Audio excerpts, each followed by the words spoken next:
Church, after 5 years of suffering in silence, I finally decided to bite the bullet and go ahead and get a hair transplant.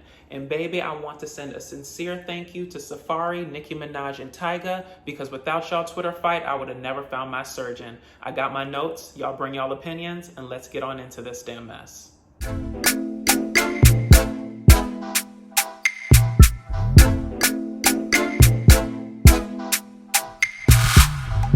So for all of y'all that had labs and couldn't keep up, a couple years ago, Nicki Minaj and her then boyfriend Safari got into a major Twitter fight over their relationship. And one of the things that I gleaned from that exchange was about hair transplants. Nicki Minaj said that she spent $10,000 to repair Safari's hairline. She said that, Safari and Tyga got it done at the same place. And she also said that because, God don't like ugly, Safari's hairline fell out while Tyga's thrived, right?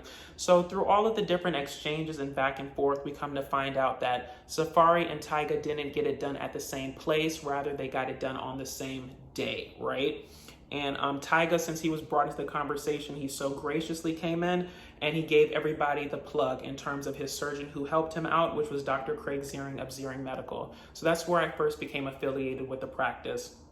Now, for someone like me who was going through, my own hair loss journey, it was like a beacon of hope because I wanted to know, some place where, the results were very effective, where the results were of an African-American nature with people with curly hair, because sometimes you can't go to a certain, hair transplant doctor because they don't specialize in people of color. If you're only doing, white hair transplants, the hair is different. White people have more straight hair, whereas, Black people, Latino people, etc., we have more of a curly nature and curly texture to our hair, which sort of dictates how the hair transplant gets done, right? So taking a step back, with my own journey, y'all, I'm 32 now, and I first started losing my hair when I was 27. And for someone who has a father in his 60s with a full head of hair, I never thought that a hair transplant was something that would be in my future. I never even imagined a day where I would lose any of my hair, to be completely honest with y'all. My mom has a full head of hair. My dad has a full head of hair. I thought that, I would be spared that life, experience in terms of, what happens to about 30 to 50% of men by the age of 50 will experience some level of hair loss. It doesn't have to be, androgenetic alopecia, which is male pattern baldness, which is what I have. But it could be some level of thinning or just, your hair is just not as, it was before. It's not as thick, right? And so the thing about my hair loss, y'all, is that I did not realize how much of my self-esteem was tied to my hair, right? Growing up in a very sheltered environment, we weren't really allowed to express our personality or our style through our clothes or our appearance. My dad was just really intent on keeping us, looking very clean cut, very, typical, not trying to ruffle any feathers, etc. Right? So baby, once I turned 18 and I was, going to college and, once I graduated college and started working out in the work world and stuff, I pretty much went buck wild in terms of, the stuff I like to wear, what I was doing with my hair in terms of cornrows, dreadlocks, dyeing my hair blonde, afros, pompadour hairstyles like the Bruno Mars, like you name it, I pretty much had it. And so when my hair loss started, I didn't even know really what it was, to be completely honest. It was in the middle of my head. It started as like just a little circle, the size of kind of like a pencil eraser, right? And it kind of spread from there. Everyone that I showed it to at the place I was working at the time was like, you're being crazy. It's, it's the lighting in the room. You brush your hair a wrong way. But I knew that something was wrong. And I think through those 5 years, I've pretty much been through all of the different levels of, what the levels of grief they talk about, bargaining, acceptance, anger, etc. I've been through all of it. And y'all, I understand that I come at this at a point of a cosmetic nature, right? Because there are people in the world, which I fully realize are going through much more important diseases, conditions, predicaments than, losing their hair, going bald, etc. And I fully recognize that. But I think sometimes, if we always view our own situations in the vein of other people's, we can lose the perspective that our own situation brings in terms of how, deleterious it can be to our own self-esteem and our own, psyche as a person, when who you thought you were and everything that you thought that, made you is taken away from you in such a swift and unnecessary and albeit kind of a cruel way if you think about it, right?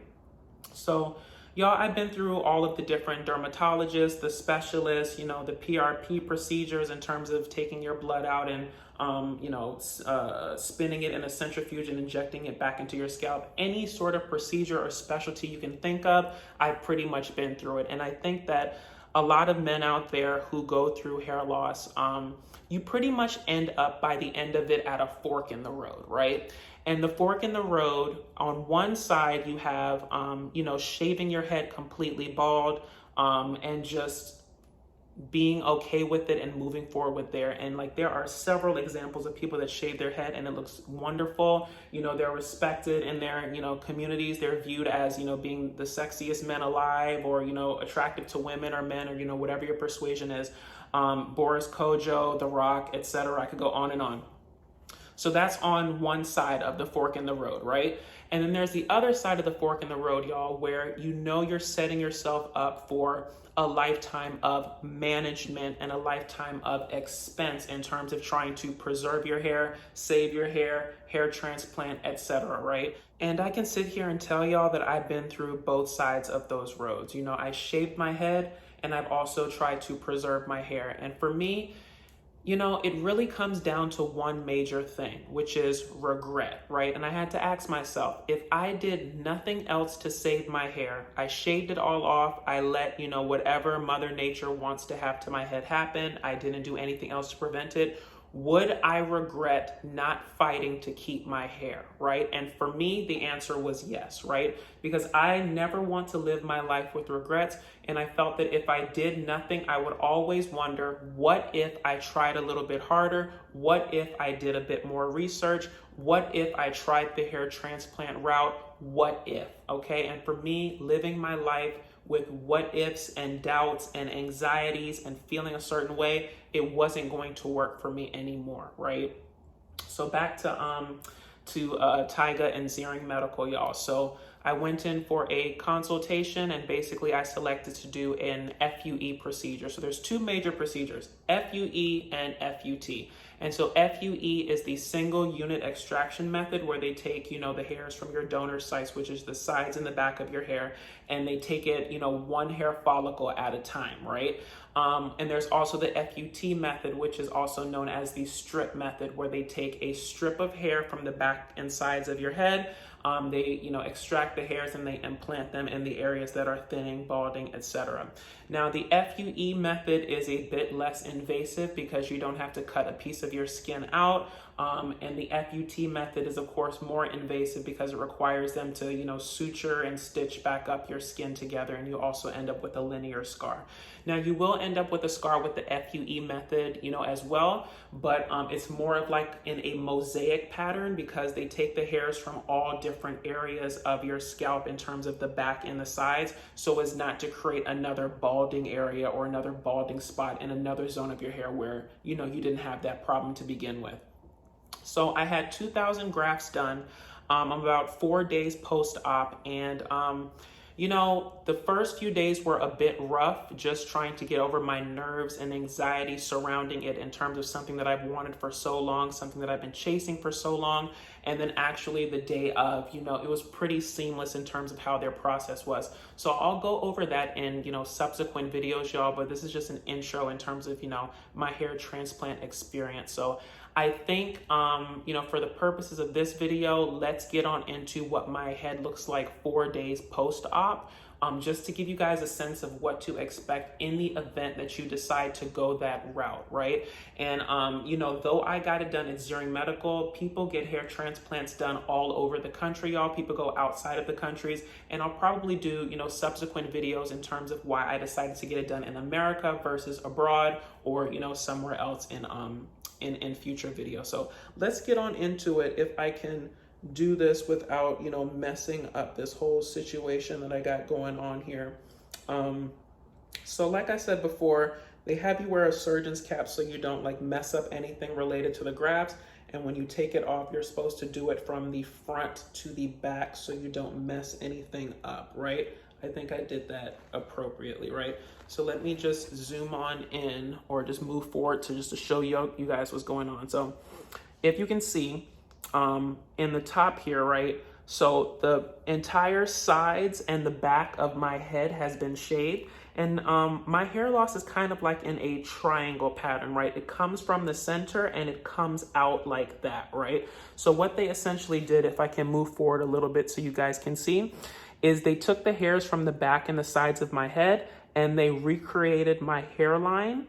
So if you can see that all throughout there on the sides, they recreated the hairline into like a realistic hairline for like a 32-year-old male, because you don't want to get something done in terms of like, you know, a hairline for an 18-year-old, because you're still going to age. So you want it to be kind of age appropriate, right? And so in terms of the areas where you see on my scalp here where it's, you know, thinning, anywhere that it's thinning, basically grafts were put in. So hopefully you guys can see it just in terms of if you see any sort of like raised, you know, bumpy areas, that's essentially where the grafts were placed. And like I said, I got 2,000 of them done. And that was deemed acceptable by my surgeon in terms of being able to give me back my hairline and also to reinforce, you know, the hair that has been thinning for years and has just been causing me so much anxiety and discomfort, y'all. So I think that's really all I wanted to cover in this video, you guys. So if you have any questions just in terms of the procedure, you know, any questions about, you know, my road to getting the procedure, the day of the procedure, after the procedure, etc., please drop those comments down in the comment section. I will try to get to as many of them as I can. I'll also use them as kind of like a launching pad for future videos. And so thank you guys so much for watching and going along on this journey with me. And I'll talk to y'all later. Bye.